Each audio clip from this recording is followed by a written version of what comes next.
Okay. आणि शेवटचा मुद्दा म्हणजे काल एक आरोप झाला म्हणजे दोन्ही तुमचेच पक्ष सभापती आणि गोविंद गावडे यांच्यामध्ये की अशें म्हणजे तुमकांय खबर आसा कितें आरोप जाले कितें कशें तुमी ह्या प्रकरणा कडेन पळयता कित्याक अशें कल्चर बीजेपीन पयलीं केन्ना अशें नासलें की थेट आरोप अशें जावप अशें.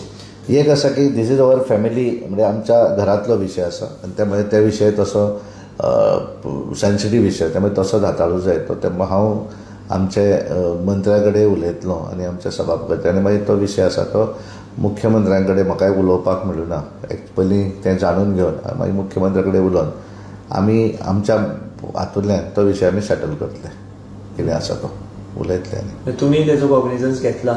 हय आमी उलयतले दोनूय हांचे कडेन आमचे मंत्र्या कडेन उलयतले आनी सभापती कडेन उलयतले आनी मागीर मुख्यमंत्र्या कडेन उलोवन तो विशय सोंपयतले. मुख्यमंत्र्याची म्हजी भेट जावना कारण हांव गोंयांत आयलो आनी मुख्यमंत्री दिल्ली पावले तेन्ना तांचे कडेन उलोवन ते सेटल करतले कांय प्रॉब्लेम ना. म्हणजे मतभेद बी कितें काय उरता ते बील ताचो इफेक्ट लोकसभेर बी जावपाक ना कांय जावचें ना कारण कितें आसता ते बारीक बारीक विशय आसता तशें एका घरान आसतकच वेगवेगळे थोडे आसतात ते फक्त ते भायर आयले ते मातशें चुकीचें जालें पण त्यामुळे हांव तांचे कडेन उलोवन आमचो तो विशय सेटल दोगूय आमचेच मनीस आसात आनी आमचो विशय सोंपयतले आमी कांय चिंता मुख्यमंत्री वील हँडल इट.